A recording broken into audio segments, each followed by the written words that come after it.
Hello everyone! Today's video takes us deep into the shadows of Edo-period Japan, where honor, death, and precision collided in the life of one extraordinary man. His name was Yamada Asaemon. You might not recognize the name right away, but he was one of the most infamous and strangely respected figures in Japan's hidden history.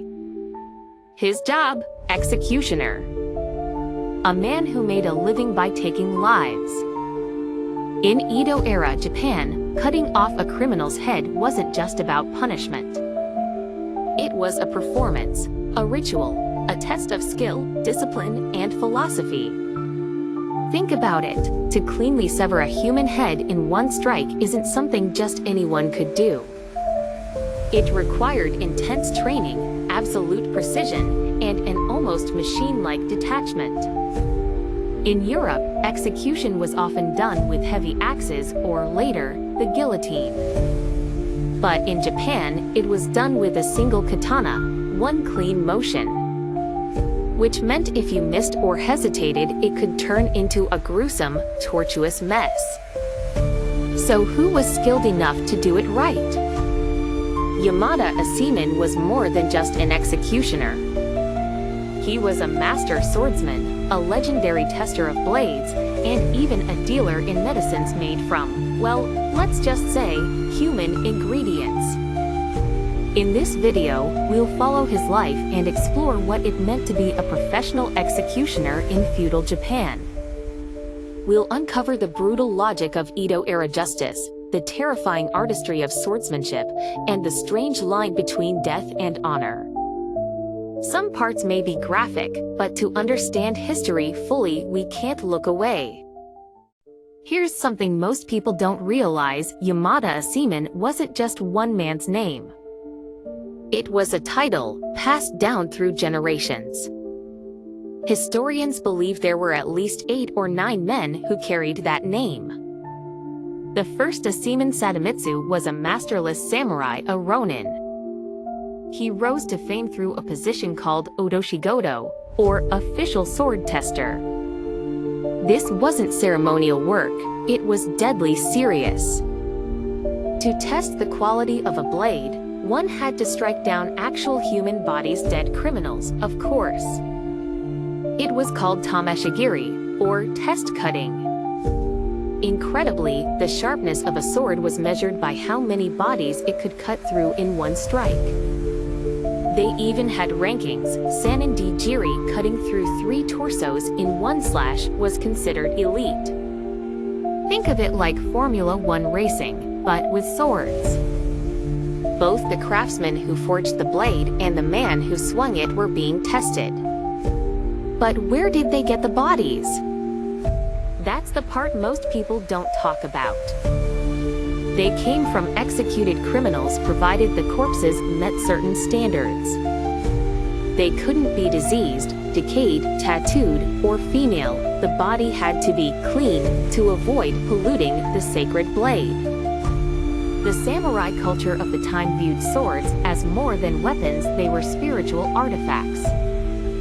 Testing them required not just skill, but ritual purity. Eventually, this led to an arrangement. Asaemon would handle executions in exchange for fresh bodies to test with. It was gruesome, yes, but in the eyes of the time, it was practical, a trade between law and steel. And so, Yamada Asaemon became more than a tester, he became an executioner. But not just any executioner, he was the executioner. He embodied a strange code: to kill with precision, to end life without pain, and to wield the sword with the same honor as a warrior on the battlefield. But Yamada Asaemon wasn't just an executioner or a blade tester. He was also a pharmacist. Yes, you heard that right. He created and sold medicine using ingredients from the very bodies he executed. At the time, it was widely believed that human organs, especially the liver and brain, could cure serious diseases. And his medicine worked. People claimed it cured syphilis and other deadly illnesses. There were no regulations if it helped. people paid a lot. One story tells of a guest staying at Asaemon's home. In the middle of the night, the guest heard dripping sounds.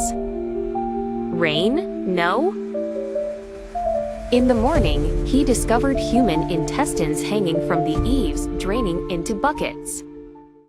How? Not through execution effies, those were modest, but by being the go-to authority on sword appraisal, and by selling his medicine. A single evaluation of a sword could earn him what today would be worth thousands of dollars. Still, he wasn't heartless. He used his wealth to build memorial towers for the dead, to hold ceremonies, to pray for the very souls he had helped send off. It was his way of honoring the weight of death. He wasn't just good with a sword, he was a legend. It's said he could place a grain of rice on a criminal's neck and cut so cleanly that the rice split in two mid-air. In one story, he even held an umbrella with his left hand while decapitating someone flawlessly with his right. And he had a heart. He fed stray animals daily. He cared deeply for his family. It's said mice would appear when he clapped his hands, knowing he had food. But time moves on. As Japan entered the Meiji era and adopted Western laws, executions by sword were abolished. In 1880, the last Yamada Asaemon performed the final beheading in Japan. The man who once begged the new government to let him keep making his medicines was denied. The era of the executioner had come to an end. But the legacy of Yamada Asaemon remains. A man who treated death not with cruelty, but with deadly precision and strange compassion. A symbol of a time when the blade was both justice and art.